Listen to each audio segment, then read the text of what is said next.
Donc, on va commencer. Je vais donner la parole à Clémence Lemarec et Fabien Besançon pour ouvrir la réunion. Celle ou celui des deux qui voudra démarrer. Et je reprendrai la parole juste après pour une diapo avant de céder la parole à Laurent. C'est parti. Docteur Besançon, vous souhaitez démarrer? Je vous laisse la parole, Clémence. Ok. Non, quand même, je vous laisse Bon. l'honneur. Vous nous faites l'honneur de votre présence ce soir, donc on en profite. Bon, merci beaucoup. En tout cas, merci à tous d'être connectés à ce webinaire qu'on co-organise avec l'Inter-CPTS 91 et la CEPAM de l'Essonne. De votre participation donc, sur ce sujet qui est important. L'avantage du format de ce soir, c'est qu'on va à la fois avoir le regard de professionnels de santé, d'acteurs aussi de terrain et de toutes vos questions du quotidien sur ce sujet-là, ainsi que la présentation de l'assurance maladie et en particulier de Laurent Couture qui est là ce soir, qui est le référent e-santé de la Caisse. On n'aura peut-être pas réponse à toutes vos questions, mais si c'est le cas, on tâchera d'y répondre ultérieurement et de vous diffuser ces éléments-là. C'est un format qu'on teste pour la première fois ce soir avec quelques thématiques qu'on a sélectionnées et dans l'objectif d'organiser d'autres soirées un peu sous ce format-là avec d'autres thèmes, avec une fréquence régulière, a priori tous les trimestres, mais voilà, c'est une première, donc on ajustera aussi en fonction des retours de la soirée de ce soir.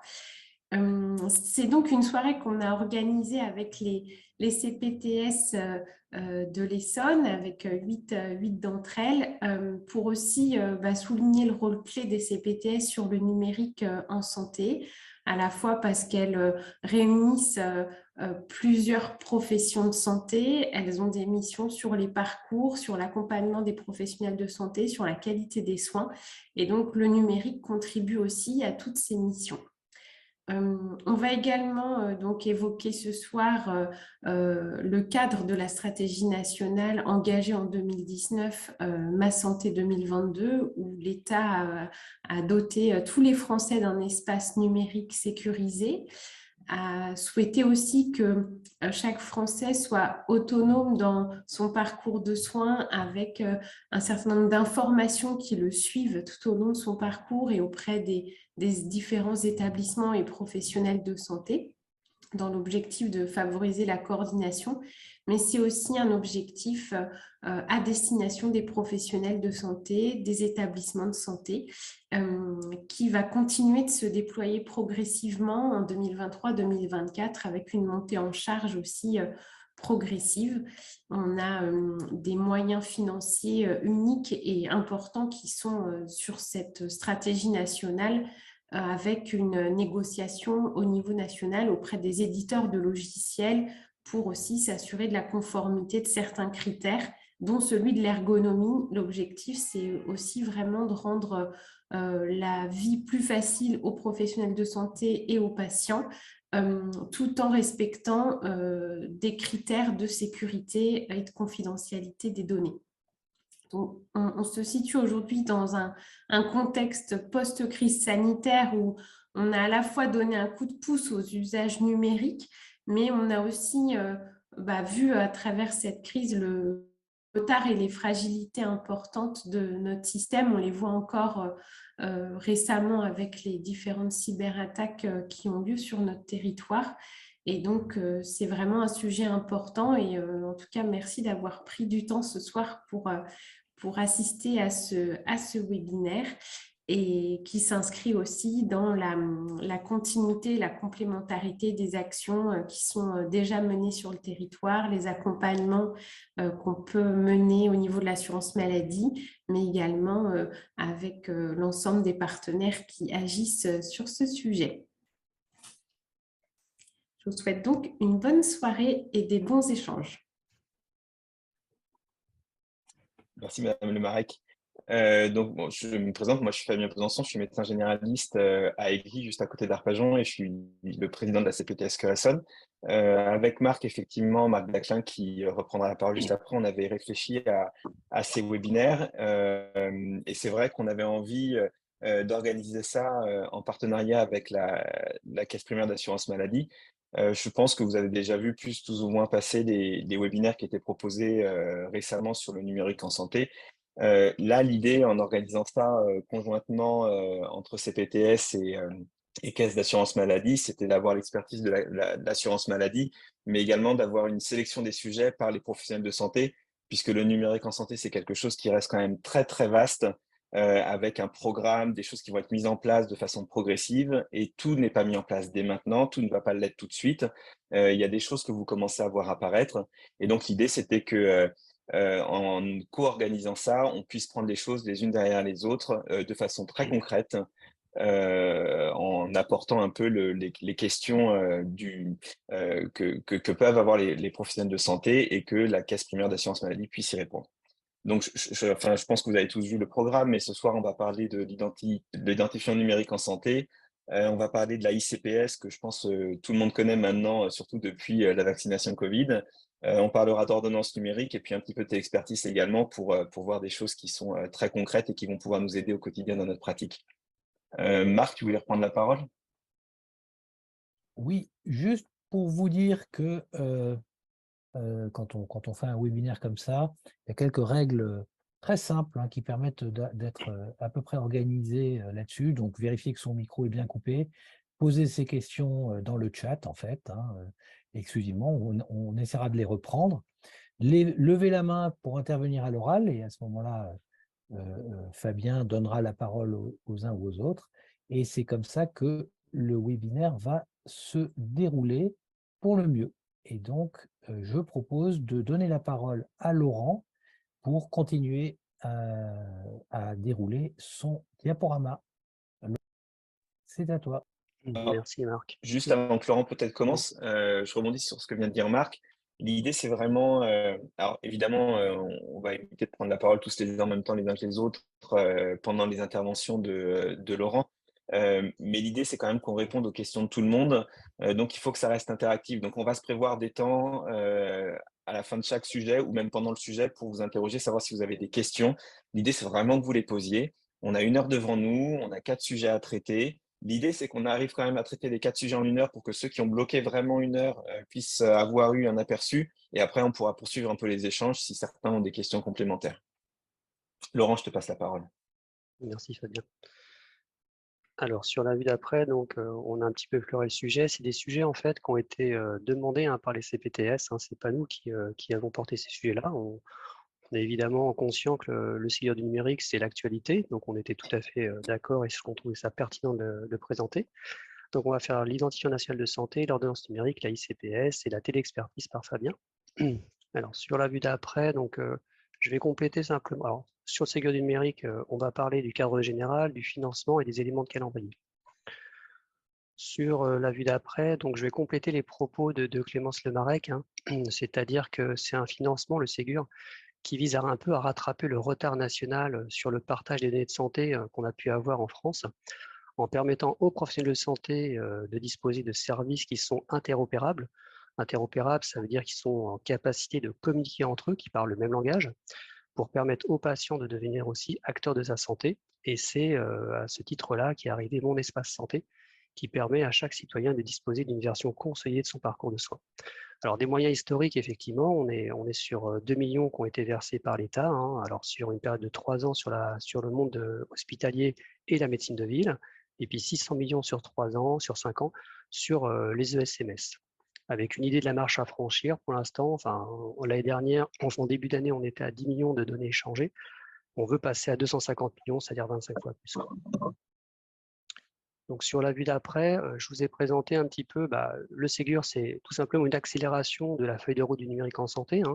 Alors comment cela se traduit? Ça se traduit par donc un cadre d'interopérabilité qui est partagé et qui est concrétisé par la mise en place de logiciels qu'on appellera référencés Ségur. Donc un logiciel référencé Ségur intégrera nativement un certain nombre d'exigences techniques et fonctionnelles. On parle de l'ergonomie qu'a parlé Clémence, pour permettre de fluidifier et sécuriser les échanges et le partage d'informations. Là, vous avez à droite, à gauche, 4 référentiels socles, enfin 4 services socles par contre, qui sont Mon Espace Santé et la messagerie citoyenne. Alors, Mon Espace Santé, c'est la plateforme que vous connaissez, qui est arrivée en juillet. Et la messagerie de santé citoyenne, c'est l'équivalent de votre messagerie de santé sécurisée qui va permettre d'échanger des données avec votre patient de manière sécurisée via justement son INS et sur la plateforme Mon Espace Santé. Les référentiels à droite, l'INS et ProSanté Connect, on les verra dans la présentation d'après. Sur la vue d'après, on a, donc là concrètement, on est sur le financement. Donc, ce sont des mesures incitatives pour l'attribution de financement. Donc, on a 2 types de financement qui sont prévus, qui sont forfaitaires, qui sont conventionnels. Donc, un financement à l'équipement qu'on appelle le SONES, c'est-à-dire système ouvert et non sélectif, qui est versé, c'est un versement qui est directement versé donc à l'éditeur de logiciel, qui aura développé ce logiciel, cette version Ségur, et qui sera proposé à ses clients. Donc, ça veut dire que l'éditeur va passer un parcours de référencement de sa solution Ségur, qui va faire valider par le CNDA. Le CNDA, c'est le Centre national de dépôt et d'agrément, et qui va proposer à ses clients. À ce compte-là, il va, dans un premier temps, proposer un bon de commande et qui va faire signer à ses clients. Et dans un deuxième temps, il faudra qu'il fasse l'installation. Alors, on est sur plusieurs couloirs, on fonctionne par couloir. Le couloir, c'est médecine de ville, les médecins, les radiologues, les pharmaciens, les laboratoires, le couloir établissement, le couloir ESNS. Il y a plusieurs couloirs. Les paramédicaux, le couloir des paramédicaux interviendront en 2023. Donc, pour l'instant, on n'a que les 4 premiers couloirs que je viens de vous donner qui sont mis en place. Et puis, il y aura des financements à l'atteinte d'usage cible, c'est-à-dire l'atteinte d'usage d'indicateurs. Alors, je vais vous donner des exemples qui sont concrets, qui sont actuels pour les médecins. On leur demandera d'alimenter en 2023 20% des DMP des patients ou avoir par exemple 5% d'utilisation de ce qu'on appelle la e-carte vitale, c'est-à-dire la dématérialisation de la carte vitale, ou 50% d'utilisation de l'ordonnance numérique qu'on verra après. Donc, chaque dispositif SONES est indépendant. Ça veut dire que c'est des accords conventionnels entre donc, la profession et la CNAM qui va donc donner ces indicateurs d'usage. Sur la vue d'après, je vous ai mis, alors là, elle est un peu lourde, on est simplement sur ce que finance l'État, tout simplement. Donc, ce qui est inclus dans la prestation Ségur, donc ce qui est inclus, c'est bien sûr l'installation et la configuration de la mise à jour par l'éditeur de logiciel, les droits d'utilisation et la maintenance corrective, le suivi du projet de la mise à disposition de documents à l'aide de prise en main, la portabilité des données, très important. Et ce que finance pas donc le logiciel référencé Ségur, ça serait le rattrapage d'une version qu'on va dire vétuste. Vous n'avez pas la dernière mise à jour de votre logiciel et vous devez faire un rattrapage. Et bon, ça, l'éditeur peut vous le facturer, il a le droit de vous le facturer, c'est pas une obligation, mais il peut le faire. Et les coûts associés à un changement complet de logiciel, si par exemple vous avez voilà, un ordinateur qui est vétuste lui aussi, et il faut le remplacer, ou un lecteur. Il faut savoir que la prestation Ségur est une prestation autonome. Ça veut dire qu'il ne peut pas vous facturer quelque chose en sus en fait, de cette prestation. Donc, je vous ai mis, on vous partagera bien évidemment le diaporama, mais vous avez les liens en fait sur le Cézanne et sur les 6 en fait, ils sont en bas dans les liens, qui vous permettront en fait de vérifier en fait que le bon de commande que vous signez avec votre éditeur, il est conforme finalement. Il n'y a pas de surprise à avoir et on va dire qu'il est normal si vous avez un reste à charge. Donc, si vous voulez vérifier effectivement cela, notamment je pense aux paramédicaux, et bien dans ces cas-là, il faudra effectivement envoyer au Cézanne ou à votre correspondant informatique service de la CEPAM votre bon de commande, votre devis, pour savoir si c'est correct. Sur la vue d'après, on a des éléments de calendrier. Donc, la première étape, c'est effectivement vérifier que son logiciel est conforme, il est référencé Ségur. Donc, sur les couloirs que je vous ai dit, donc laboratoire, médecine de ville, radiologie, officine, celui-ci s'est terminé au 30 novembre. C'est-à-dire que les éditeurs de logiciels avaient jusqu'au 30 novembre pour proposer un logiciel référencé Ségur. Si ça n'a pas été fait, si votre éditeur de logiciel n'a pas été référencé Ségur dans ce laps de temps-là, c'est pas grave. Ça veut dire qu'il n'aura pas la subvention étatique, mais il pourra tout à fait se faire référencer sur l'année 2023, puisque conventionnellement, sur le forfait structure, sur la ROSP officine, vous avez effectivement une obligation à avoir un logiciel référencé Ségur en fin 2023. Donc, pour ceux qui n'ont pas un logiciel référencé Ségur, pas d'inquiétude. Vous pouvez toujours avoir un logiciel référencé Ségur. Il y aura peut-être un reste à charge. Ça sera à voir avec votre éditeur de logiciel. Mais il pourra effectivement candidater à une autre fenêtre. Donc, la commande, on valide le devis. Hein, là, c'est avec l'éditeur de logiciel. Hein, ça se fait en dématérialisé. On signe le bon de commande. On planifie effectivement avec son éditeur de logiciel l'installation du logiciel référencé Ségur. Donc, chaque éditeur de logiciel est responsable de cette planification. Par contre, il a une date butoir hein, pour ceux qui sont dans le SONES, c'est-à-dire qu'il a jusqu'au 30 avril 2023, pour ces 4 couloirs que j'ai donnés là, pour effectivement installer la nouvelle version. Pour les paramédicaux, encore une fois, nous sommes en cours de négociation, donc ça interviendra en 2023. Et la validation du bon de commande de fonctionnement, on va demander des traces et preuves en fait, à l'éditeur, comme quoi le logiciel a bien été implanté et il est fonctionnel. Vous avez toujours en bas les 2 liens. Voilà. Après, on a prévu un petit temps d'échange sur les principes que je viens de vous donner.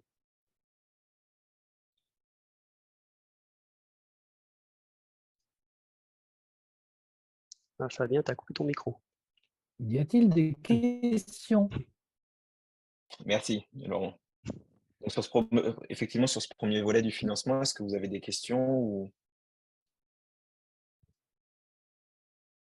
Alors, n'hésitez pas à prendre la parole ou à lever la main si vous êtes plusieurs à intervenir. Il y a J'ai une Bruno question, Tirel. moi, vis-à-vis des parcours sur Entracte.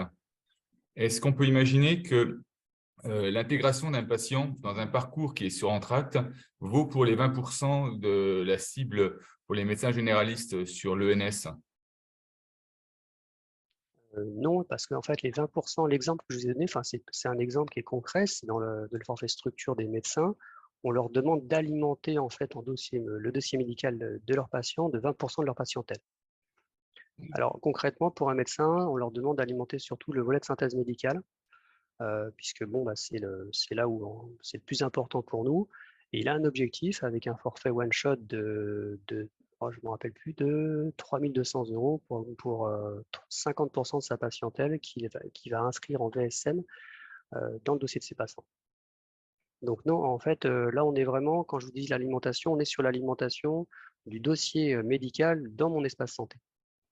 Là, ce n'est pas de la coordination via un autre outil de coordination. L'outil de coordination MES s'impose finalement à tout le monde par rapport à ces conventions-là. Je ne sais pas si j'ai répondu à votre question.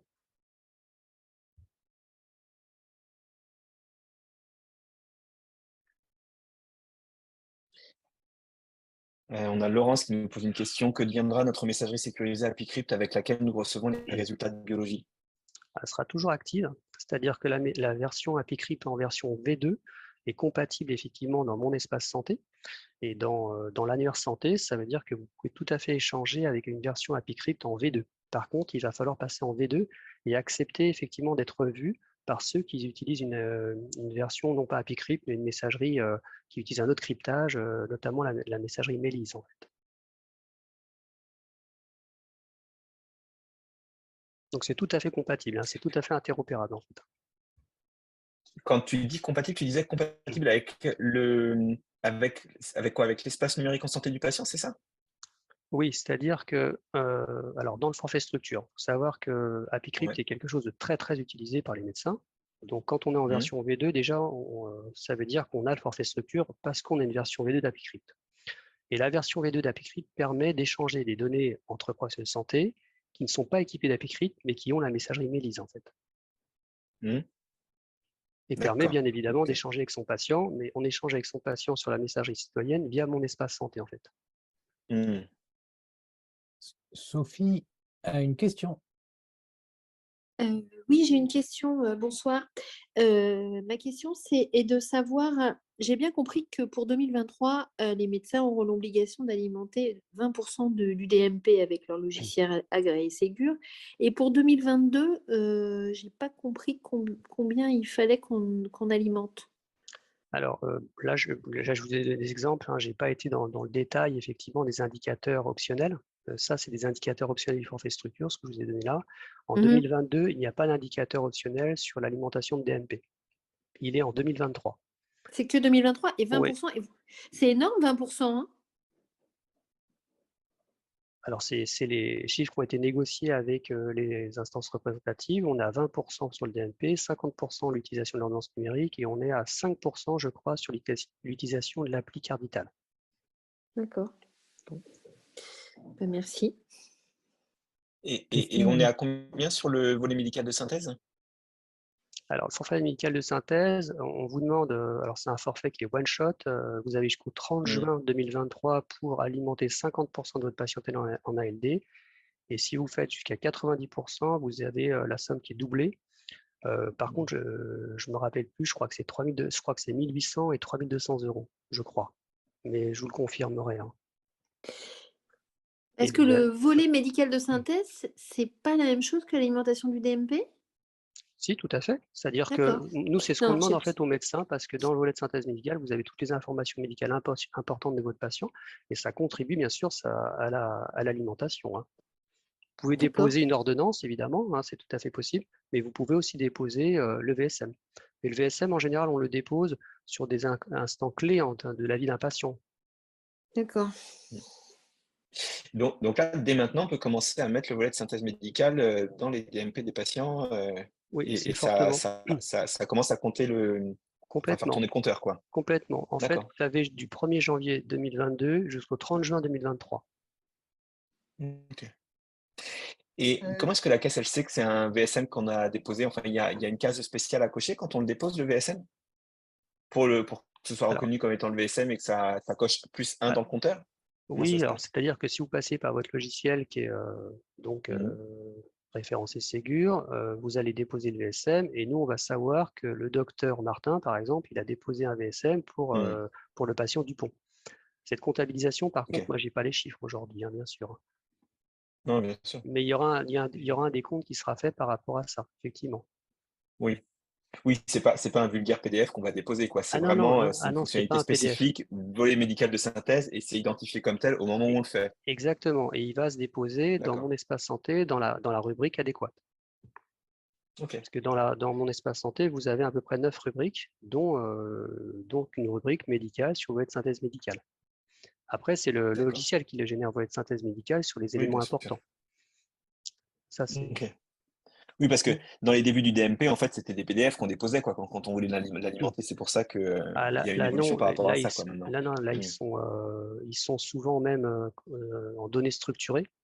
Alors, quand vous les déposez en Mmh. données structurées, vous avez 20% d'augmentation en plus du financement, mais ils sont quand même souvent en données structurées quand vous avez un logiciel référencé Ségur. C'est de la donnée intelligente qu'on appelle ça. D'accord. OK. Une question de Christine Christine avait une Mélis. question. Oui. Ah, elle a demandé la Euh, Bah, parole. elle lève la main, Christine. du coup, je pense qu'elle veut la poser à Oui. l'oral. Oui, en Vas-y, fait, oui. Christine. C'est un petit peu la même chose, mais c'est juste pour le Mélis Santé, c'est-à-dire que tout ce qu'on reçoit dans la messagerie sécurisée, est-ce qu'il y a aussi moyen de le déposer directement?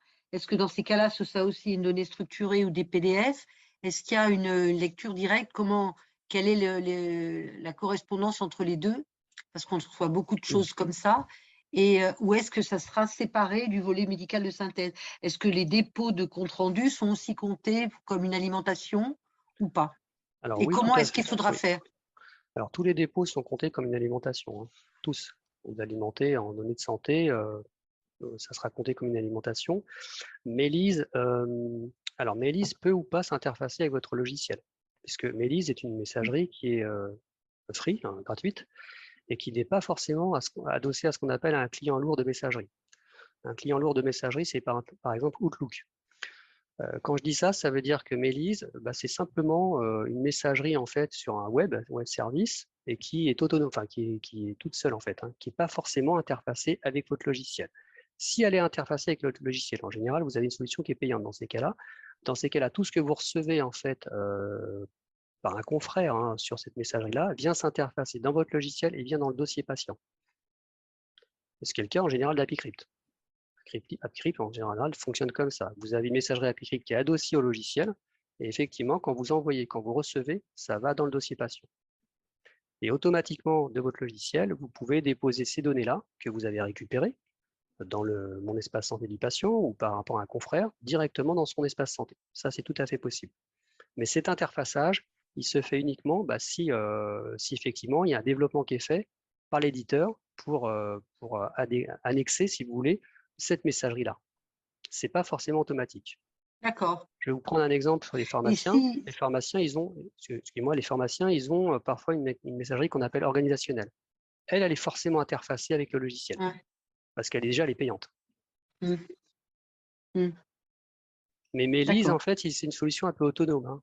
Elle n'est pas forcément interfacée avec votre logiciel. Et donc, si elle n'est pas interfacée et que c'est nous qui déposons dans le dossier en faisant un copier-coller, enfin un truc Oui. d'enregistrement, on peut quand même, si après on la met dans l'espace santé, c'est quand même compté comme un dépôt si Tout on à le fait en fait. second. D'accord. Complètement. Alors On après, peut la le faire différence, c'est secondairement, que même si on n'a pas le truc payant. oui, la différence, c'est qu'en fait, vous le faites manuellement, en fait.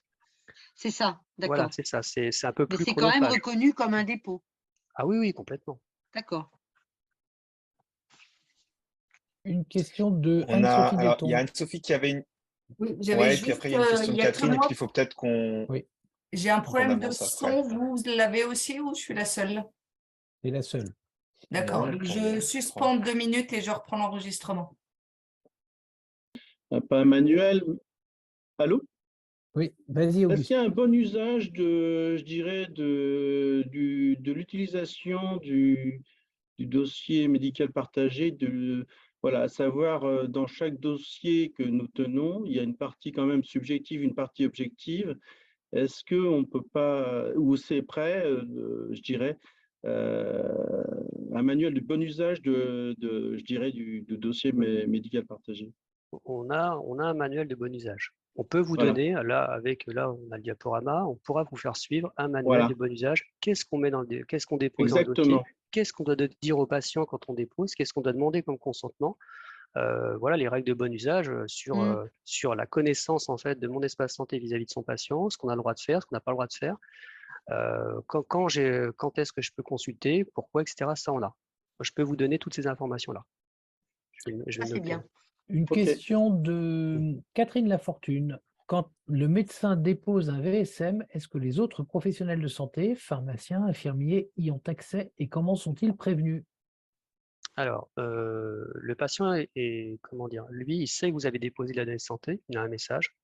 Ça, c'est une première chose. Ensuite, seuls les professionnels de santé habilités qui suivent le patient sont autorisés à consulter l'espace santé du patient. Ça veut dire que si vous le suivez en tant que médecin traitant et que le pharmacien a déposé quelque chose, vous avez le droit d'y aller. Ensuite, par rapport à cette consultation, quand vous déposez la donnée de santé, vous pouvez très bien masquer le document. C'est-à-dire que vous posez un système de masquage où seul le patient et le médecin qu'on appelle administratif, un référent, pourra consulter les documents que vous avez donnés. Donc, il y a un système de masquage qui interdit en fait à certains professionnels de santé, si vous ne voulez pas partager cette donnée-là, de consulter en fait les données que vous avez envoyées. Je propose qu'on continue sur la deuxième partie de la présentation et qu'on reprenne les questions après, si tout le monde est d'accord. Alors, sur l'identifiant national de santé, donc sur la vue d'après, j'ai juste voulu vous mettre un petit peu, pour que vous vous rendiez compte que ça monte en puissance parce que c'est peut-être assez éloigné de la médecine de ville. Mais par contre, le monde hospitalier, lui, il est en plein dedans parce que c'est une obligation d'avoir un INS pour partager les données de santé. Et ils ont aussi des indicateurs comme vous. Donc, c'est pour vous montrer qu'entre septembre 2021 et septembre 2022, sur un an, eh bien, il y a une augmentation considérable, en fait, on va dire, de l'INS, de l'utilisation de l'INS, en fait, avec 15 millions d'appels depuis le mois de septembre sur ce qu'on appelle l'INS-I, I pour intégrer. Et vous avez à droite, en fait, les logiciels référencés Ségur. Ça peut vous intéresser, mais sur le couvert, par exemple, de la médecine de ville, on a 14 éditeurs référencés. Voilà, donc c'est juste une petite vue pour vous montrer que c'est quelque chose qui monte en puissance et qui va vous impacter en 2023. Alors concrètement, qu'est-ce que l'identifiant national de santé? Donc une vue pour vous montrer en fait ce qu'est l'INS. Alors l'INS, on est sur des problématiques d'identito-vigilance, c'est-à-dire s'assurer de faire le bon soin au bon patient. Ce qui se passe aujourd'hui, ce qui passait avant, on va dire, c'est qu'un usager avait plusieurs identités. Donc, par exemple, on a pris Madame Loiseau, qui s'appelle Madame Loiseau, mais qui s'appelle aussi Madame Dubois de son marital. Et puis, en fait, elle s'appelle Dubois-Loiseau parce que sa carte d'identité le précise comme ça. Ce qu'a voulu les pouvoirs publics, c'est de s'assurer qu'effectivement, ce patient, il n'ait qu'une seule identifiée unique et qu'il n'y ait pas de confusion avec un autre patient. pour éviter justement les erreurs thérapeutiques et qu'on s'adresse bien aux bons patients. Donc, on va s'articuler autour de l'INS, qui est l'identifiant national de santé, et qui est son NIR, en fait. C'est-à-dire, tout le monde a un NIR, hein, donc c'est le 28001, etc. Et le NIR, en fait, il correspond à Madame Loiseau, qui s'appelle Marie-Anne, etc. Donc, tout ça, c'est pour vous expliquer que, bon, voilà, c'est un matricule qui est utilisé, qui est unique, hein, et qui appartient à chaque individu, de sa naissance jusqu'à son décès. Sur la vue d'après, on a effectivement pourquoi utiliser l'INS, hein, donc pourquoi? Parce que ça facilite les échanges et le partage de données. Donc on utilise cette identité unique pour partager des données de santé entre PS. Ça sera bientôt obligatoire à partir du 1er mai 2023 pour vous, libéraux. Créer directement une nouvelle identité dans votre logiciel. Donc, ça va créer une identité dans votre logiciel. Monsieur Dupont, ça sera Dupont, Pierre, etc. Et il aura ce numéro-là. Et c'est ce numéro-là que vous allez utiliser pour partager la donnée de santé. Ça fiabilise l'identité de vos usagers. On l'a vu, problématique d'identité vigilance. Alimenter et consulter facilement le DMP. Ça vous permet d'alimenter le DMP. C'est une obligation d'avoir un INS qu'on va appeler qualifié, on le verra après, pour alimenter la donnée de santé. Ça permet aussi d'échanger avec son patient de manière sécurisée via Mon Espace Santé. Là, je vous parle de la messagerie citoyenne qui vous permet d'échanger de manière sécurisée avec votre patient. On utilisera l'INS comme adresse mail, si vous voulez. Ça commencerait par le numéro de sécurité sociale, @ etc. Il y aura une adresse mail générique pour échanger avec lui. Et puis, ça permet de gagner du temps médical parce que c'est un rapprochement plus facile des données de santé avec sur ce le patient. Sur la vue d'après, on est effectivement, comment on va qualifier cette INS? Qu'est-ce qu'on va vous demander à vous, professionnels de santé, concrètement? Eh bien, on va vous demander de valider cette INS, c'est-à-dire qu'on va vérifier sur l'identité du patient. Donc, vous allez la vérifier à l'aide de sa carte nationale d'identité, de son passeport. Alors, une seule fois pour votre patient, une fois qu'elle est qualifiée, une fois que vous avez fait cette démarche-là, vous n'avez pas à la refaire une seconde fois. Et après, vous allez récupérer en fait via le téléservice INSI sur les bases nationales de l'assurance maladie l'INS que vous aurez qualifié. Donc, vous aurez une réponse de votre logiciel et ça arrivera sur votre logiciel métier. Pour ceux qui ont un logiciel référencé Ségur, ce petit onglet, vous avez dû l'avoir. Je ne sais pas si vous l'avez encore utilisé. Sur la vue d'après, on est juste vraiment concrètement comment ça se passe. Eh bien, vous allez prendre la carte vitale de votre patient, donc ça va identifier effectivement le patient, et vous allez saisir son NIR, hein, donc c'est un identifiant. Alors attention, hein, c'est le NIR du bénéficiaire. Hein. Si vous avez un mineur qui est sous le compte des parents, eh bien ça sera le NIR effectivement de l'enfant. Et vous allez saisir ces traits d'identité. On vous en demande 5, le nom, le prénom, la date de naissance, le sexe et le lieu de naissance. Après, vous allez faire appel au service INSI depuis votre logiciel et vous allez récupérer cet INS qui sera qualifié. Une fois qu'il sera qualifié, eh bien, ça veut dire que vous pourrez partager la donnée de santé. Alors, jusqu'au 30 avril 2023, vous pouvez le faire sans qualifier l'INS. Mais à compter du 1er mai 2023, pour alimenter le DMP notamment, pour partager la donnée de santé entre confrères, etc., à l'hôpital, etc., vous aurez besoin d'un INS qu'on appelle qualifié. Les établissements procèdent à cela depuis le 1er janvier. Alors évidemment, il y a un intérêt fort pour eux puisqu'ils ne connaissent pas du tout le patient. Hein. Bon, sur la vue d'après, je vous ai juste mis, alors sur les bulles, ce qui était important, donc là vous avez effectivement avec quel titre, hein, vous avez vérifié l'identité de votre patient que vous connaissez, c'est vrai. Eh bien là, vous ne pouvez pas utiliser par exemple la carte vitale ou le permis de conduire, hein, ça ne permet pas de valider une identité et vous pouvez tout à fait utiliser un scan d'une pièce qu'on vous présente. C'est tout à fait possible. Là, je vous ai partagé effectivement un petit peu pour acculturer quelque part vos patients dans les salles d'attente de cette INS, parce que vous allez faire une action, vous pouvez très bien leur demander une papier d'identité, donc ça peut être quelque chose, peut-être pas de conflictuel, mais en tout cas qui va poser des questions. Donc vous avez les affiches pour informer vos patients et par exemple les dépliants. Alors là, je ne sais pas, je ne vois pas le point HTTP, mais vous avez sur le site isanté.gouv en fait toute cette information-là. Ouais, voilà, vous l'avez là, excusez-moi. Donc quand vous allez sur le site, vous allez pouvoir récupérer l'ensemble de ces flyers, de ces éléments de communication. Là, je pense que vous avez peut-être des questions par rapport à ça.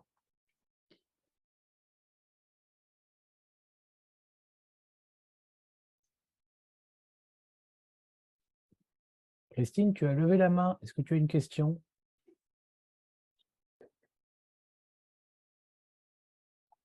Non, j'avais oublié de la rebaisser, pardon. Mais j'ai quand même une question. Est-ce que les CPTS pourront avoir ces petits flyers parce que là, vous dites qu'il y a un site, mais est-ce Oui. qu'on pourrait en avoir un modèle disponible assez rapidement pour pouvoir le transmettre Oui, moi à je nos peux vous adhérents? télécharger les flyers, hein, toute la communication qui existe, et puis vous la partager. Voilà, merci. C'est possible, Merci. pas de souci. D'autres questions?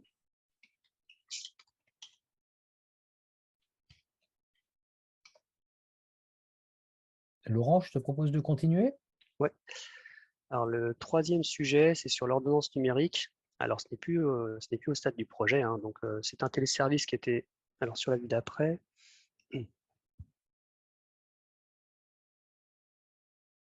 voilà, donc c'est un téléservice qui était très attendu par l'ensemble des professionnels de santé, et notamment les pharmaciens, hein, puisque l'ordonnance numérique contribue à la maîtrise des dépenses de santé en évitant de se retrouver avec des ordonnances frauduleuses, falsifiées. Il fait partie des référentiels socles, hein, vous l'avez vu tout à l'heure, et ça sera inclus bien sûr nativement dans vos logiciels de gestion d'officine ou de cabinet qui sont référencés Ségur. Donc l'ordonnance numérique, bon, comme son nom l'indique, hein, c'est la dématérialisation de l'ordonnance, hein, du prescripteur jusqu'au prescrit. Donc c'est un dispositif qui s'appuie sur une base de données sécurisée qui est hébergée bien sûr en France. Ce sont les standards définis par la Haute Autorité de Santé, qu'on appelle HDS. Hein.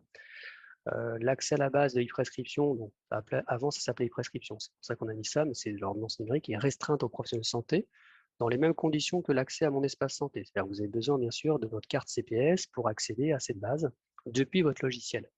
Donc là, on a mis le logiciel de gestion d'officine, qu'est-ce que pour l'instant, c'est déployé que sur les officines. Les données échangées sont dans le cadre de l'ordonnance numérique sont structurées et codifiées à partir des référentiels. Et sur l'ordonnance, vous aurez un QR code qui est apposé et qui permet justement d'accéder à cette base. Donc, il véhicule l'identifiant unique de l'e-prescription. Donc, l'ordonnance papier est conservée dans un premier temps, alors un premier temps qui va durer quelques années, hein, en attendant que l'ensemble des professionnels de santé soient équipés de logiciels référencés Ségur et qu'ils puissent récupérer cette e-prescription. Bon, c'est aussi destiné à rassurer dans un premier temps le patient, il a toujours son ordonnance papier. Et cette ordonnance peut aussi être envoyée dans mon espace santé en format, pour le coup, PDF. Alors après, je vous ai mis un petit schéma, comment ça fonctionne. Donc, le médecin, il rédige comme d'habitude sa prescription, ça ne change pas sa pratique, à partir de son logiciel métier, d'aide à la prescription, son app. Ensuite, c'est envoyé sur le référentiel, sur la base référentielle. C'est déposé aussi en même temps dans le DMP de son patient. Bon, alors les patients n'ont pas forcément tous un DMP actif, ça veut dire qu'il aura quand même son ordonnance papier et il pourra la retrouver dans le DMP. Mais le professionnel de santé pourra aussi la retrouver dans le DMP de son patient. Quand je dis DMP, c'est l'espace Mon Espace Santé. Ensuite, l'officine a le choix donc, de présenter l'ordonnance papier avec le QR code. Donc, le pharmacien va scanner via une douchette, par exemple, le QR code. Il va récupérer l'ordonnance numérique qu'il va injecter dans son logiciel. Et après, il va délivrer tout ou partie, en fait, de la posologie. Et à terme, cette prescription remplacera le dispositif SCORE. C'est-à-dire qu'à partir du moment où effectivement c'est scoré et qu'on a nous l'ordonnance, on ne vous demandera pas de la renvoyer par SCORE. Donc il n'y aura plus de pièces justificatives à envoyer pour les pharmacies. Le médecin, par la suite, peut consulter les données de santé. Ensuite, je vous ai mis juste une vue en fait sur l'ordonnance numérique. Vous voyez simplement le QR code qui apparaîtra en bas en fait de l'ordonnance. Qui sera utilisé ou non par le pharmacien dans l'hypothèse où il est équipé d'un logiciel référencé Ségur ou pas. Et sur la vue d'après, on est sur un petit peu les perspectives sur 2024. Donc aujourd'hui, on est effectivement sur l'accompagnement de la médecine de ville, des médecins et des pharmaciens par rapport à l'ordonnance numérique. Et l'étape suivante, ça sera d'ici 2024, l'ordonnance numérique qu'on dit unifiée et qui sera sur l'ensemble du champ de la prescription. C'est-à-dire qu'il y aura les dispositifs médicaux et tous les actes d'infirmiers, des biologies, etc. Donc chaque prescrit en fait récupérera en fait cette ordonnance numérique via son logiciel métier et l'intégrera directement dans sa facturation et n'aura plus à envoyer non plus la pièce justificative. Là, je pense notamment aux paramédicaux. Et vous avez les équipes toujours, je vous ai mis en bas à droite, en bas, les équipes des 6, les DNS, qui peuvent vous accompagner par rapport à ça. C'est un sujet qu'on porte actuellement auprès des pharmaciens et des médecins.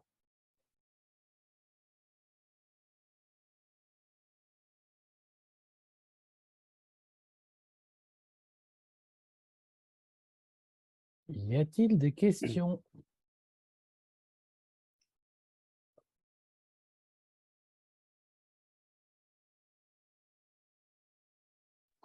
Moi, j'ai une question. Je vois que les pharmaciens doivent souvent donner des justificatifs. Nous, on a aussi le problème des justificatifs des feuilles de soins. Est-ce qu'avec ce système, tous ces justificatifs vont s'arrêter? Parce que c'est vraiment source de soucis et d'incompréhension. Je ne sais pas si les pharmaciens ont le même problème, les numéros de lot, les références. On a un peu du mal à trouver notre latin, nous. Je sais pas si c'est pareil pour les pharmaciens. Ouais. Est-ce que ces justificatifs seront stoppés après tout ça? Les Soit justificatifs pour les liés à la cartes vitales facturation? comme pour les ordonnances, oui. Oui, tout à fait. C'est-à-dire que nous, on n'aura pas besoin de récupérer l'ordonnance. Et si vous avez la carte vitale du patient, donc vous faites un flux sécurisé, dans ces cas-là, il n'y aura plus de pièces justificatives à envoyer à la sécurité sociale. On récupérera Même des l'ordonnance. feuilles de soins justificatives qu'on a actuellement quand on fait en dégradé, ça sera arrêté ça aussi? Ah non, là, je vous parle de l'ordonnance. Que de l'ordonnance, Que d'accord. de l'ordonnance. Vous, en fait, médecin, vous n'avez pas d'ordonnance, puisque vous êtes un Non, prescripteur. mais comme vous dites qu'il n'y aura plus de pièces justificatives à fournir parce que ça sera sécurisé, Pour les je me posais la paramédicaux, question si vous allez étendre au reste. non, celle-là, on est vraiment sur Sur l'ordonnance. Sur l'ordonnance, c'est-à-dire que là, on est sur un prescrit, en fait, qui doit justifier la réalisation de son acte par rapport à une ordonnance. Donc, c'est ça, en fait. Hein. D'accord. On n'est pas encore, effectivement, sur les dégradés. Il y a toujours une pièce justificative, le volet de soins, en l'occurrence. Sophie avait une question. Oui, j'ai une question. Dans le forum de mon logiciel, certains médecins disent que sur l'ordonnance numérique, on ne pourra plus mettre les conseils que l'on met sur une ordonnance habituellement. Est-ce que c'est le cas? En texte libre? Oui. Je vais me renseigner. Je ne sais pas, parce que là, on est vraiment au début de l'expérimentation. Enfin, c'est plus une expérimentation, du déploiement, mais je ne sais pas si on peut mettre un texte libre, en fait, sur l'ordonnance. Je pense que oui, mais je ne suis pas certain, donc je préfère m'en assurer qu'il y a bien un texte libre sur... voilà.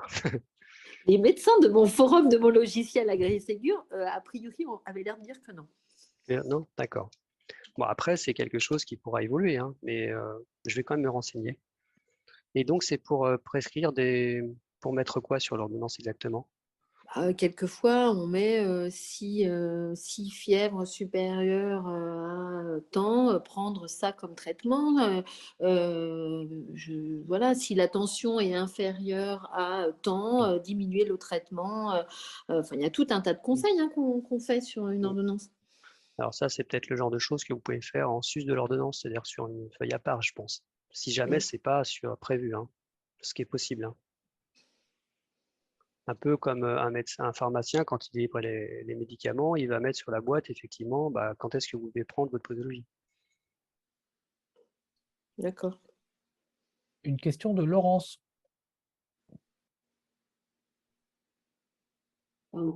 Nous sommes confrontés de temps en temps et malheureusement peut-être de plus en plus à des problèmes de renouvellement d'ordonnance où nos agendas ne permettent pas toujours d'être exactement dans le timing du renouvellement de l'ordonnance et que nous collaborons avec nos collègues pharmaciens pour dépanner des fois d'une boîte qui manque, le temps qu'on puisse voir nos patients. Est-ce que ce serait encore possible avec ce système ou plus du tout? Alors oui, pour l'instant, encore une fois, l'ordonnance papier, elle ne s'arrête pas. Hein. Elle ne s'arrête pas pour plusieurs raisons.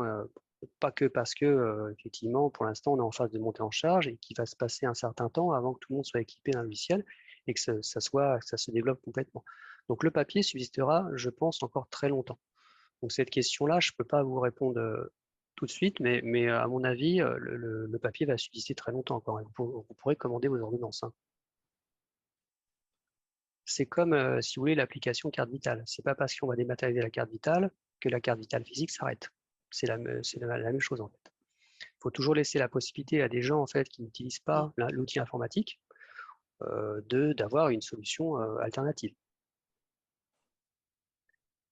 Une question à l'assistance. Est-ce que les pharmaciens pourraient témoigner de ces débuts de l'ordonnance numérique? Est-ce qu'il y a des pharmaciens dans l'assistance?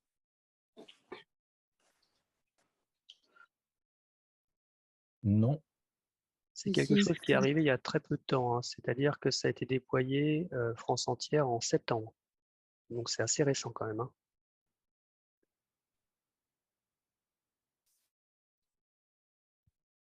À défaut, je propose, on pourra en parler peut-être un petit peu plus tard à la fin vers la fin du webinaire. Je propose qu'on continue et qu'on aille sur la ICPTS. Attends, il y avait juste une pardon. question avant de Stéphanie. Je pense aux patients très âgés, compliqués pour utiliser mon espace santé, mais je pense que ça rejoint un peu ce que disait Oui. Laurent à propos du fait que le papier avait encore de beaux jours devant lui, quoi.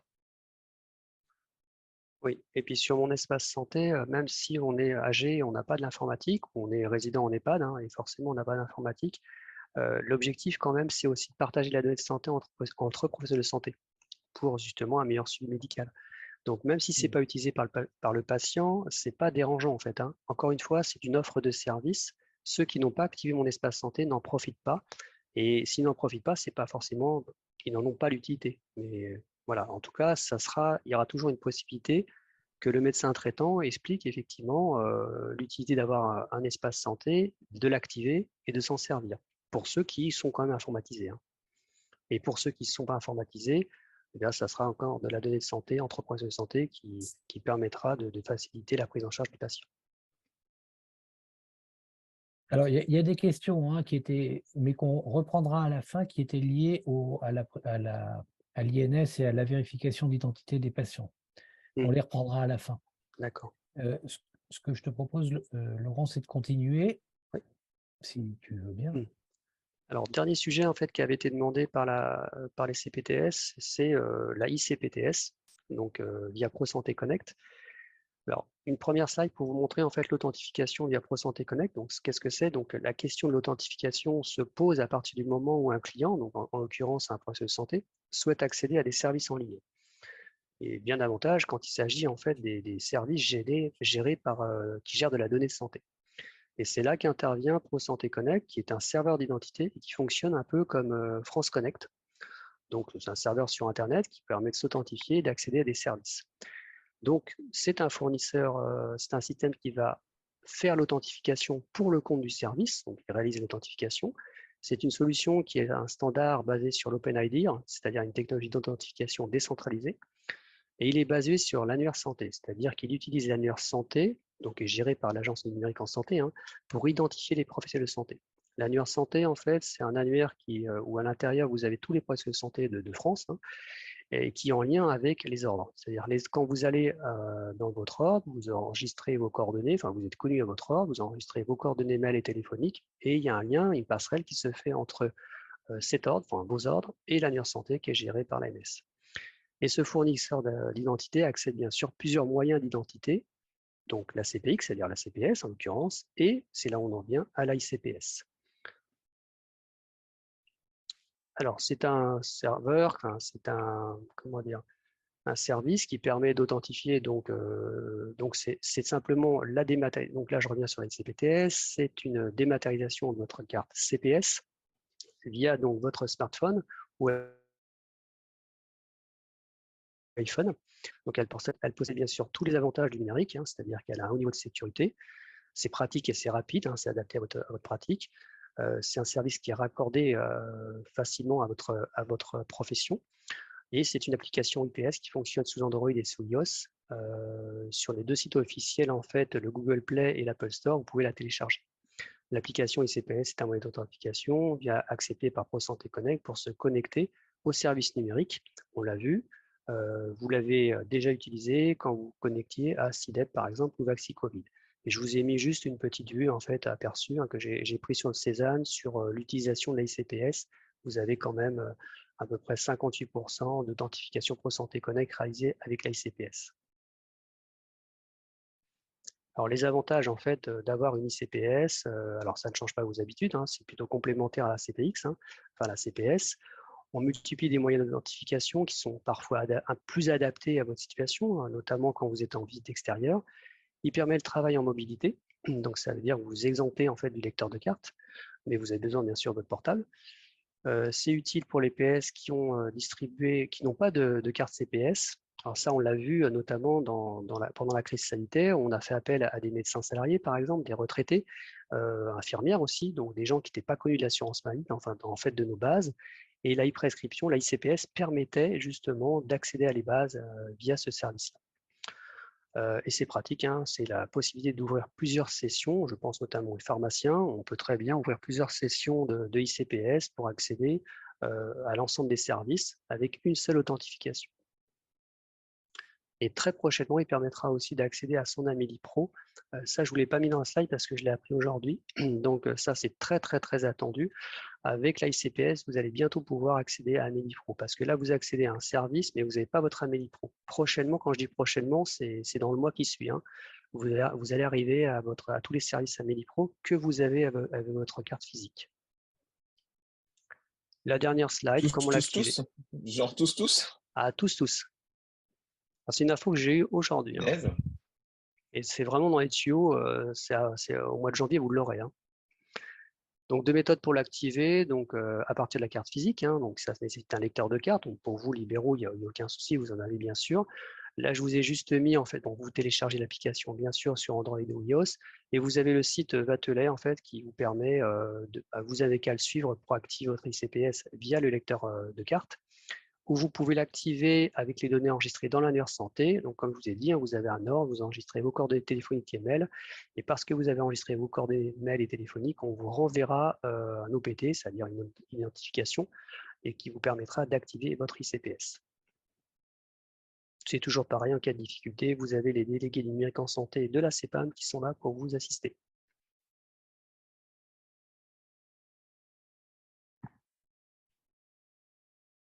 Alors, des questions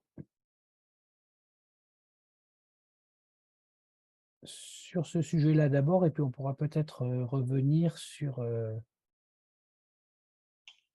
les autres sujets.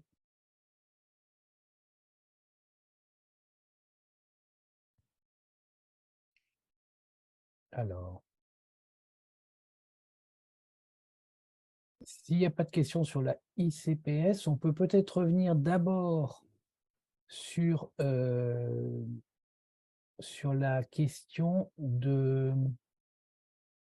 demander les papiers d'identité. Christine Duano, risque d'être assez perturbant et nouveau. Et il faudra faire une campagne d'information. Les patients n'ont pas l'habitude de cette question. Et notre ami Hippocrate non plus. Et Stéphanie pensait aux patients très âgés de ce point de vue-là. Voilà. Est-ce que de ce point de vue-là, il y a des remarques, des questions ou un échange qui pourrait être intéressant? On sait que ça peut être un sujet qui est sensible, hein. Vous demandez les papiers d'identité, vous n'êtes pas des policiers. Il faut expliquer qu'effectivement, on est dans une démarche d'identité en vigilance, avec s'assurer de faire le bon soin au bon patient encore une fois. Bon, cela dit, c'est facile à faire, mais concrètement, quand on est en face du patient, ça peut être plus compliqué. Moi, ce que je vous ai proposé, je vous l'enverrai, hein, c'est tous les flyers, les guides, hein, pour un petit peu alerter, communiquer auprès de l'assuré en amont en fait de cette demande-là. Voilà. Après, je ne sais pas comment le national va communiquer parce que pour l'instant, on est beaucoup sur les établissements. Donc, parce que les établissements, pour le coup, eux, il y a un intérêt énorme, hein, c'est-à-dire qu'eux, ils ne connaissent pas du tout le patient, hein. Donc, en phase 2, il faut qu'ils s'assurent effectivement que c'est le bon patient qui est en face de leur comptoir, ce qui n'est pas forcément votre cas, mais effectivement, on vous demandera quand même de qualifier cette INS et éventuellement demander des papiers d'identité, même si vous connaissez le patient. Donc ça se raccompagnera. Donc il y aura des campagnes de communication et moi je vais vous donner en fait toutes les informations qu'on peut avoir là-dessus. Sur la prescription électronique, il y a une question d'Olivier. Comment feront les patients pour suivre une prescription s'ils n'ont plus de support papier? Alors c'est ce que je vous ai expliqué. Dans un premier temps, il y aura toujours un support papier, hein. Il n'est pas prévu d'arrêter le papier. question réponse de Catherine Lafortune sur la sollicitation des pharmaciens sur l'ordonnance numérique. Pas encore d'ordonnance numérique numérisée, envoyée par les médecins, mais les LGO sont prêts. Lila n'a pas d'expérience avec ordo numérique, à part avec Doctolib qui reprend ce concept, et c'est suivi par Virginie Buisson. Pareil, pas d'expérience d'ordonnance sécurisée, e-prescription, pardon, et Chiep à tout le monde, nous pouvons valider la délivrance des ordonnances numériques délivrées par Doctolib et CARE. Voilà. Alors, l'ordonnance numérique de Doctolib, ça n'a absolument rien à voir, hein. D'ailleurs, c'est pas quelque chose de... Je ne sais pas dans quel cadre vous avez une ordonnance numérique. C'est-à-dire que vous avez une téléconsultation, j'imagine, c'est ça? Pour les pharmaciens qui ont écrit ça sur Doctolib et CARE? Non, c'est l'ordonnance que le docteur envoie via Doctolib et que le patient nous en renvoie le lien, enfin nous renvoie l'ordonnance. Et nous, on peut dire si on a délivré ou pas les médicaments ou pas. Donc, ça évite que le patient aille dans plusieurs pharmacies avec le même Doctolib, si vous voulez, la même ordonnance de Doctolib. D'accord. Bah, ça peut être complémentaire, hein. De toute façon, c'est des outils qui peuvent vous aider effectivement à suivre le patient, à éviter de donner plusieurs fois le médicament. Donc moi c'est pas que j'ai pas d'avis là-dessus, c'est que je trouve que c'est des outils qui sont complémentaires, on va dire.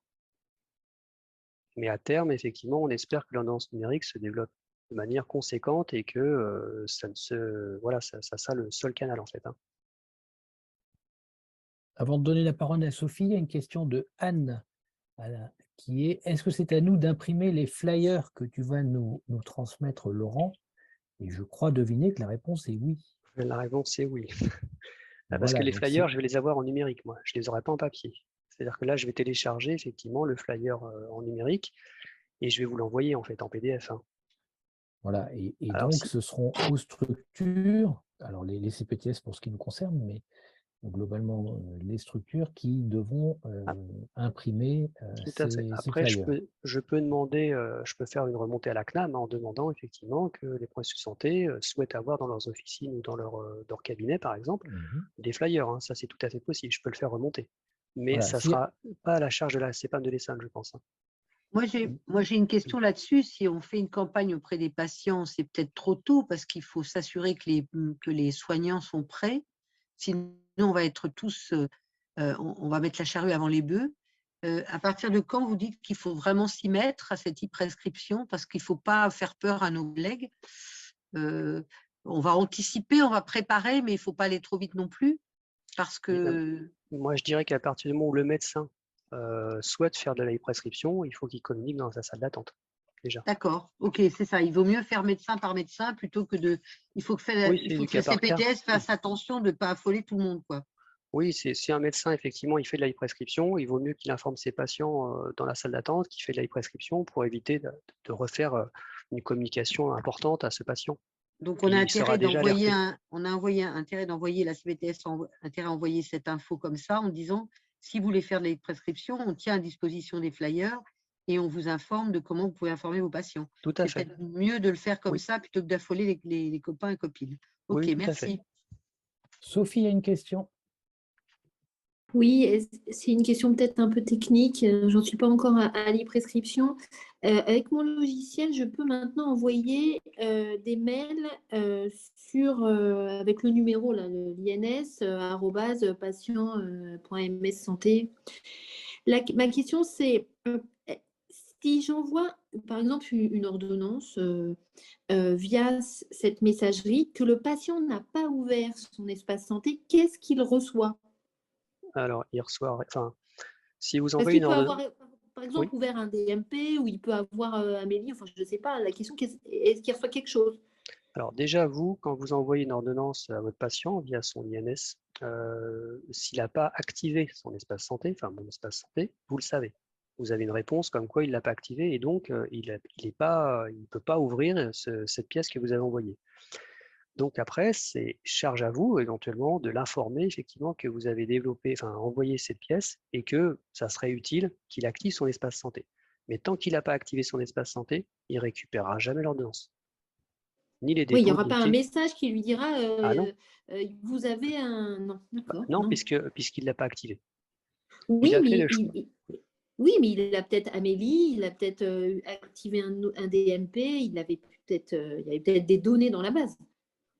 Alors, s'il avait activé son DMP, on considérera qu'il avait donné son accord. Et donc, il y a un chaînage qui sera fait avec mon espace santé. Donc, s'il avait l'ex-DMP, c'est ça que vous voulez dire? Oui. Donc, s'il avait l'ex-DMP et que donc on a fait l'opt-out en mois de juillet pour mon espace santé, et automatiquement, en fait, il y aura un chaînage entre les deux. Et on va ouvrir son espace. Ce qui n'empêche pas qu'on lui demande effectivement s'il est toujours OK, hein. Mais il l'aura. D'accord. Moi, j'avais compris par rapport à ça qu'au bout d'un moment, l'inscription dans l'espace santé devenait automatique. Il me semblait, enfin, j'ai peut-être pas le compris, qu'on nous demandait notre avis, mais qu'au bout d'un moment, ça allait être fait automatiquement. J'ai mal compris Alors, en fait, ce qui s'est passé, c'est qu'on a, alors c'est un décret, hein, c'est la loi sur l'organisation et la transformation du système de santé de 2019 qui a autorisé l'opt-out. L'opt-out, c'est on crée automatiquement mon espace santé pour tous les citoyens. Donc, on a créé 98% d'espace santé d'un enfant qui vient de naître jusqu'à voilà, un senior, on va dire. Mais une fois qu'on a ouvert mon espace santé, ça permet aux professionnels de santé que vous êtes de partager la donnée de santé avec son patient, de déposer la donnée de santé, on va dire. Mais si le patient n'a pas activé son espace, c'est-à-dire qu'il ne s'est pas enregistré dans l'espace avec un login et un mot de passe, avec son numéro de carte vitale, etc., et bien dans ces cas-là, il n'a pas accès à son espace. Ah, d'accord. Il n'est utile que entre vous pour partager la donnée de santé. Un peu comme un résident EHPADien, quand j'ai pris l'exemple, qui n'a pas effectivement d'informatique, qui ne va pas activer son espace. Et donc, l'utilité de mon espace santé, ça sera partager de l'information médicale entre professionnels de santé. D'accord. Pour donc, ça que vous disiez à Sophie, si elle envoie un truc, on aura la réponse comme quoi il n'est pas activé, donc on lui propose de l'activer. Tout à fait, c'est ça. On compte sur vous, quelque part, sur effectivement cette communication autour de vos patients. Voilà, je vous ai envoyé un dossier, je vous ai envoyé une ordonnance. Est-ce que vous avez activé votre espace santé? Vous savez que non, parce que vous recevez un message comme quoi il n'a pas activé, que la pièce n'est pas reçue. Et dans ces cas-là, ce qu'on vous demande effectivement, c'est de l'informer. Quand on dépose le VSM à l'intérieur, il a aussi tout son dossier médical. L'intérêt de mon espace santé, c'est qu'il se prenne en main, c'est-à-dire qu'il prenne en main sa santé lui aussi. Pour prendre en main sa santé, eh bien, il faut qu'il l'active. Donc, il l'active. Il a dans mon espace santé plusieurs briques. Vous avez le dossier médical dont on parle depuis tout à l'heure. Vous avez la messagerie citoyenne qui vous permet d'échanger avec votre patient et lui envoyer des informations médicales, des ordonnances, etc. Un avis d'arrêt de travail, c'est tout à fait possible. Et puis, vous avez les services plus, c'est-à-dire vous allez avoir un catalogue de services interactifs qui lui servira à prendre en main sa santé, en fait, qui sera interfacé avec les objets connectés. 2 remarques à ce sujet. De Liliana, le patient est prévenu par mail s'il a validé son espace santé. Et d'Olivier, le patient peut refuser la création de son espace santé. Alors, il peut le refuser tout. Voilà. Pardon. Alors, il peut la refuser, bien sûr, c'est-à-dire qu'il a un courrier ou un courriel, en fonction, est-ce qu'on a ou pas son courriel. On commence par le courriel parce qu'effectivement, c'est moins cher d'envoyer un courriel qu'un courrier. Donc, dans le courriel, on l'invite effectivement à l'activer. S'il ne l'active pas, il ne l'active pas. On ne reviendra pas vers lui. C'est-à-dire qu'on l'a informé une fois, il ne veut pas l'activer, il ne l'activera pas. Par contre, la première question, je ne m'en rappelle plus. C'était que le patient est prévenu par mail s'il a validé son espace santé. Oui, il y a une démarche d'enregistrement à un moment donné. Quand il l'active, il reçoit effectivement un échange par mail pour voir qu'il est activé. De toute manière, il est obligé d'aller sur Internet, de l'activer, d'aller sur le site et après d'accepter les conditions générales d'utilisation. Et on lui demandera d'enregistrer ses coordonnées, mail et téléphone pour pouvoir justement qu'il accède à son espace santé. Donc, il y a forcément un échange qui est fait avec le patient, mail ou téléphone, parce qu'à chaque fois qu'il arrive sur son espace, on lui envoie il aura un identifiant, un mot de passe, et à chaque fois, on lui demandera de confirmer que c'est bien lui qui arrive dans cet espace-là. Donc, il a ce qu'on appelle un OPT, un identifiant à usage unique qui est valable 5 à 10 minutes et qui doit confirmer son identité à chaque fois qu'il est sur son espace. Donc, oui, il est informé en fait à chaque fois qu'il y va, en fait, de la création et à chaque fois qu'il veut y aller. Comme à la banque. Comme à la banque, exactement. Je C'est propose une authentification assez forte. Je propose de lire les dernières remarques ou questions et puis de passer à l'exposé qui suit pour ne pas être trop long dans le webinaire. Donc, une formation à la population semble essentielle pour que le patient accepte de présenter sa pièce d'identité à un professionnel de santé. C'est-à-dire qu'il faudra vraiment informer la population. Une remarque de Catherine, la e-prescription est vraiment la solution pour éviter les fausses ordonnances. Virginie, le plus tôt possible, car le patient aura son ordonnance papier. C'est de la sécurisation de la prescription, falsification de nomadisme, impression à l'infini, donc pour le papier.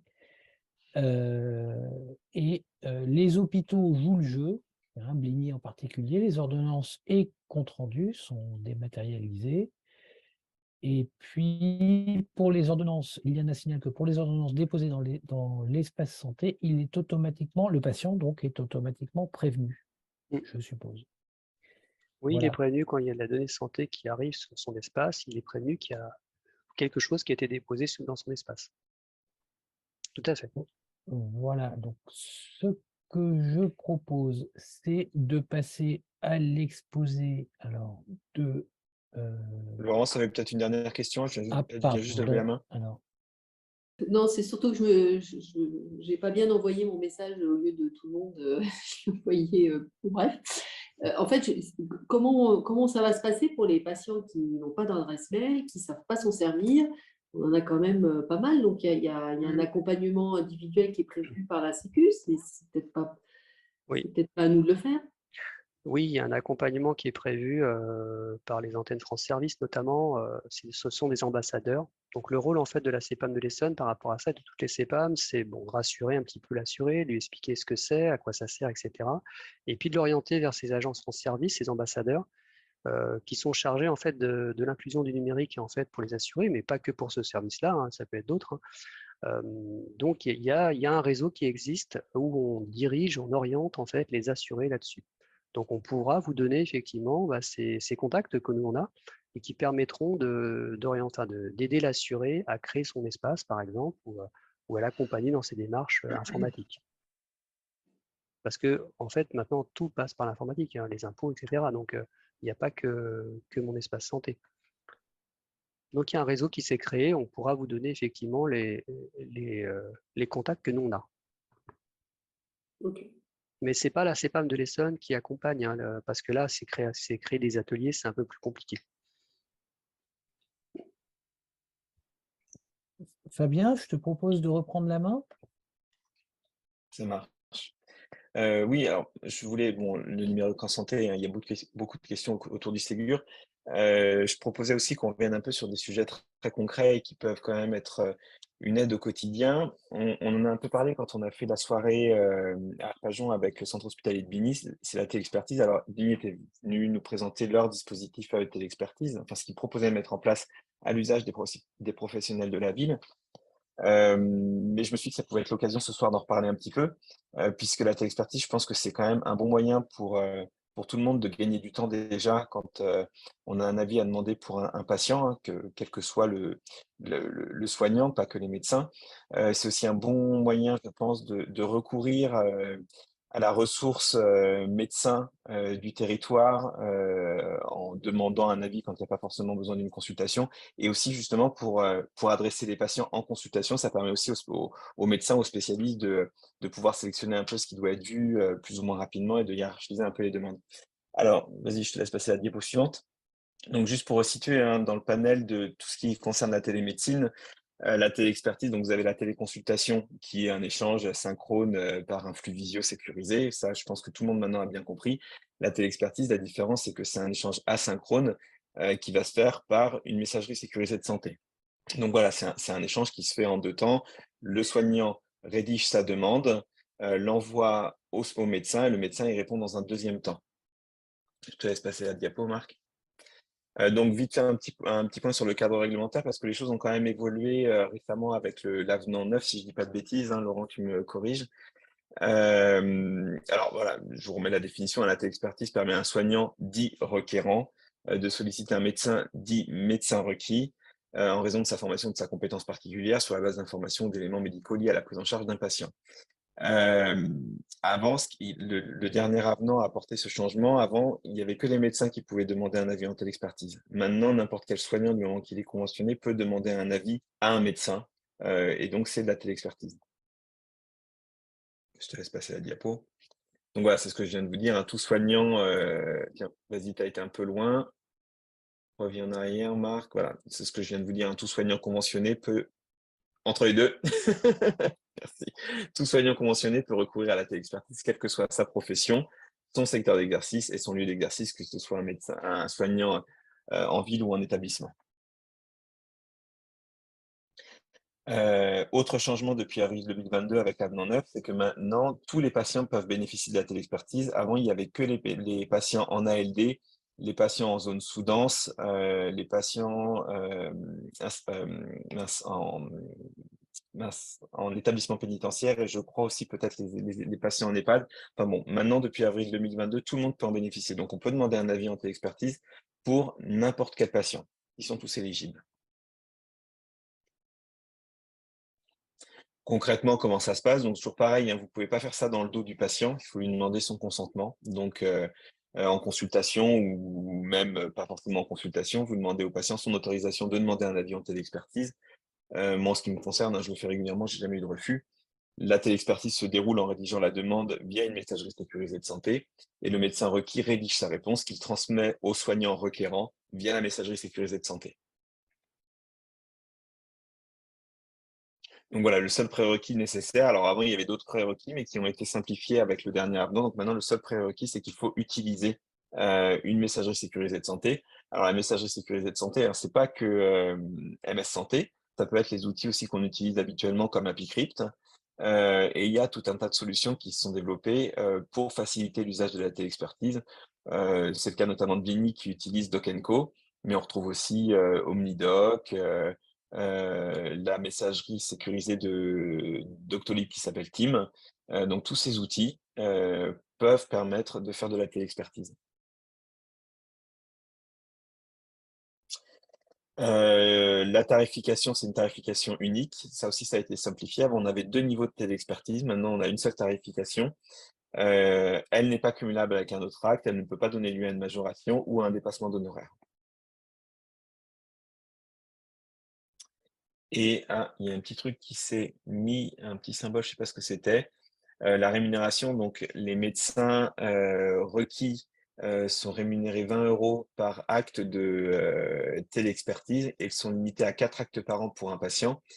Et le requérant est rémunéré 10 €.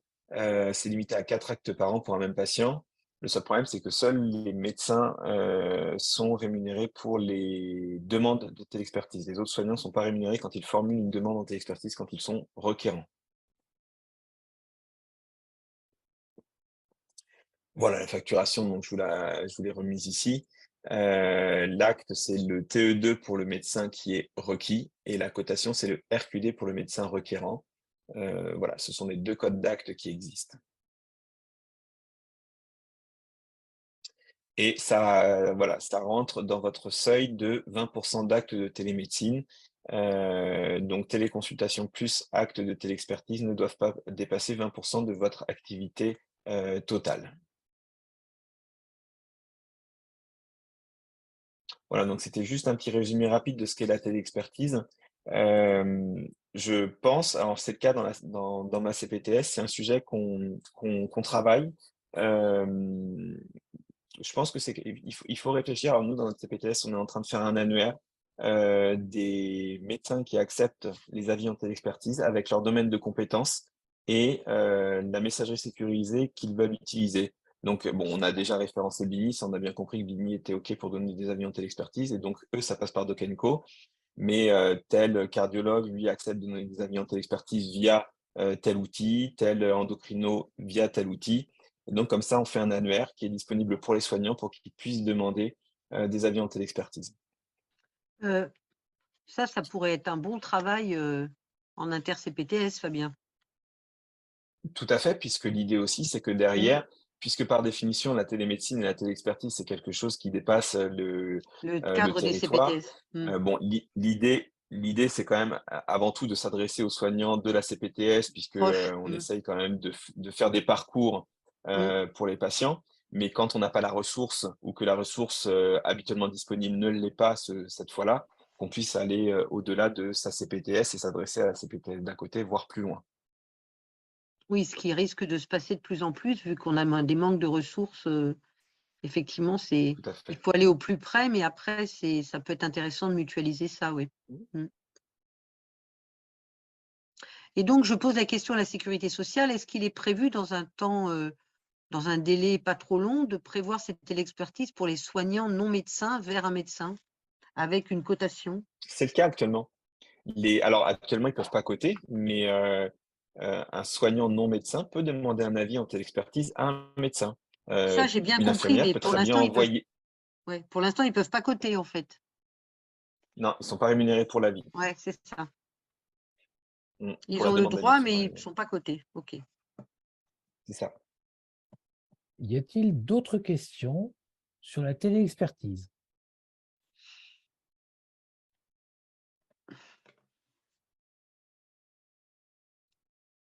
A priori, non. Y a-t-il d'autres questions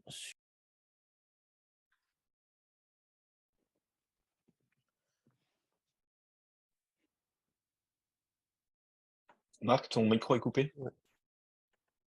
Demandez s'il y avait d'autres questions sur la téléexpertise, excusez-moi. A priori, non. Et est-ce qu'il y a d'autres questions sur les exposés de Laurent?